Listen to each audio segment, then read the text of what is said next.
Hi, welcome to Talking Books and Stuff, the program that talks all about books and writing and stuff.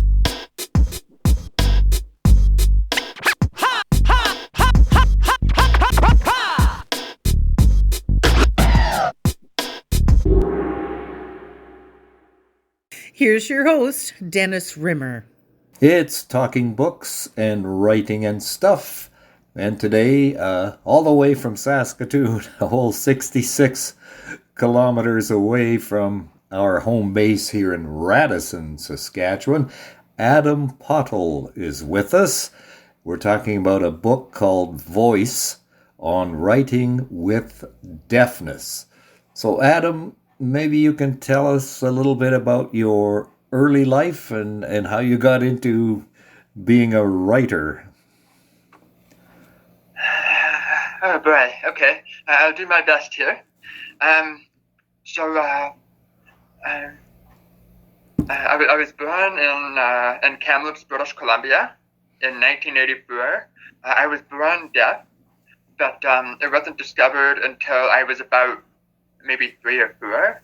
And then that was when my mom started kind of getting these little hints that I might be deaf. Like she might say something to me from behind me, and when I didn't respond, then she started to get clued in. And then I wasn't officially diagnosed as deaf until I was about 6 years old. And I've always been an imaginative person, an imaginative child, and I got into a little bit of trouble when I was a kid, but it was never intentional or anything like that. But so I've always been an imaginative, let's say subversive child, and and writing is just kind of something that came naturally to me.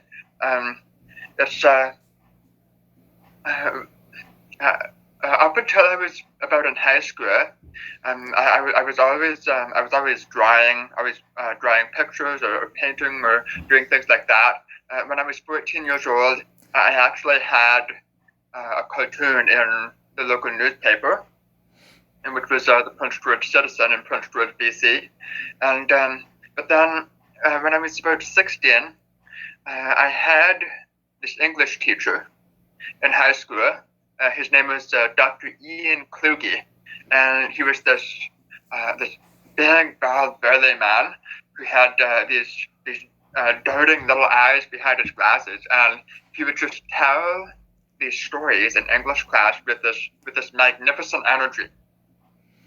And after hearing him tell these stories, I thought, you know what, that's something that I need to try and capture, that I would love to try for myself. So up until that point, I was aspiring to be a comic book artist, and then this English teacher kind of derailed me, so to speak, and then turned me toward focusing on writing. And now we're talking about Voice on Writing with Deafness by Adam Pottle. So why was writing this book important to you?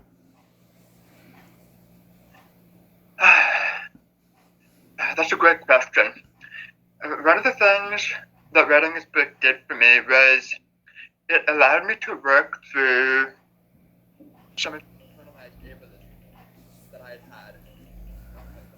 had kind of been harboring my whole life. And because I was born deaf, but I grew up in a hearing family, which meant that I had to learn how to conform to the hearing way of doing things. So I had to wear hearing aids, I had to take speech therapy, and I hated it. I absolutely hated it. And speech therapy was kind of like pulling out my tongue and then hammering it into shape, like iron on an anvil. And it was really difficult for me. And writing this book made me realize just how central being deaf is to my becoming a writer. Because being deaf has given me a unique relationship with words and with text, and I wouldn't have that relationship if I wasn't deaf, and I'm 100% certain that I wouldn't be a writer if I wasn't deaf. And writing that book made me realize that. There's a part in the book where you talk about cutting yourself with a steak knife. That didn't work out too well. What did you learn from that experience?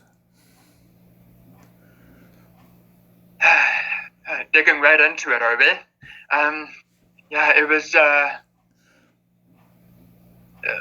That was definitely like an extension of the internalized ableism, and it was also coupled with mental illness. And it's because I am mentally ill. I have anxiety.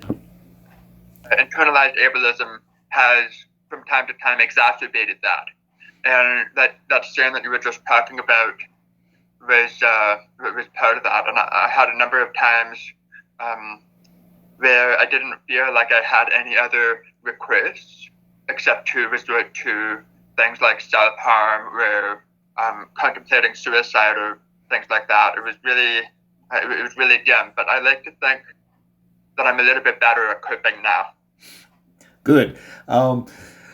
When did you finally come to terms then with your deafness and finally, accept it and say, hey, that's me, and here we go? That's another good question. It's I think that's really an ongoing thing because I have a lifetime of internalized ableism to continue to work through, and I find that it often kind of shows up in my work. Not the internalized ableism necessarily, but the struggle to leave it behind and work through it. And I think that is really part of a lifelong artistic project, as well as showing the beauty of deafness and the beauty of disability. And it's something that we don't see often enough. And that's something that I'm hoping to convey with my work in the future. And there's a sentence in the book near the end where you talk about the preciousness of silence, which I'm sure a lot of people would find a strange thing to say. What do those words mean to you? I think I say in the book that we live in a very noisy world. We are just bombarded by noise. Mm-hmm. And it really strikes me that we don't experience silence often enough. And it's because we don't often take the time to work through our feelings. A lot of times especially on social media, we just instantly react to things instead of thinking them through. And also the level of technology I think that in the book I have this entire list of things that make noise, whether it's cell phones, microwaves, ovens, television sets, computers, and all these different things that make noise. And it's something that's so difficult to escape. And it feels like if we were able to escape that, even for just a little bit each day, it would enrich our lives quite a bit. And what do you hope this book, Voice by Adam Pottle on Writing with Deafness, what are you hoping it will accomplish? Well, I'm hoping that it will show people that whatever attitudes they may have toward deaf people or disabled people may need some reexamination, because deaf people and disabled people are often subject to stereotypes. We often think of deafness as being synonymous with ignorance.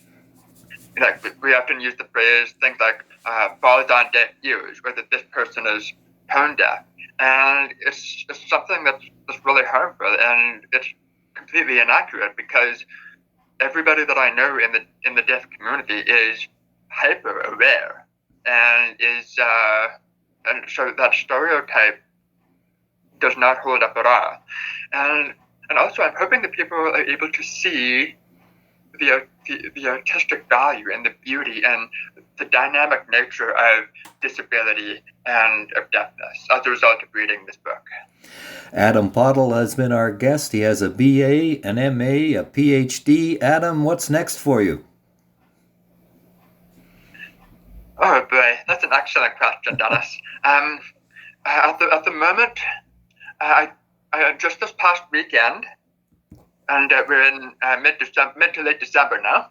Just this past weekend, I finished another round of revisions on my new novel, which is called Apparitions, and focuses on 2 deaf characters.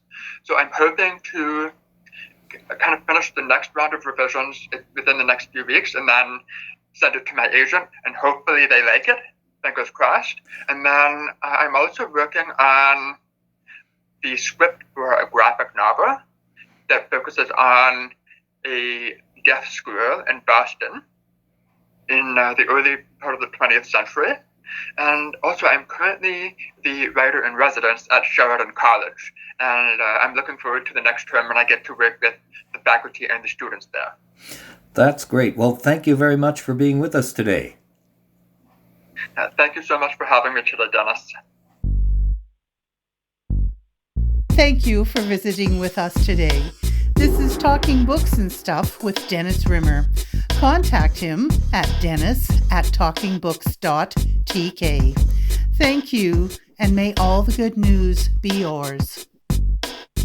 Oh, and don't forget to check out his book, The Great Canadian Notebook, available across Canada and at amazon.ca.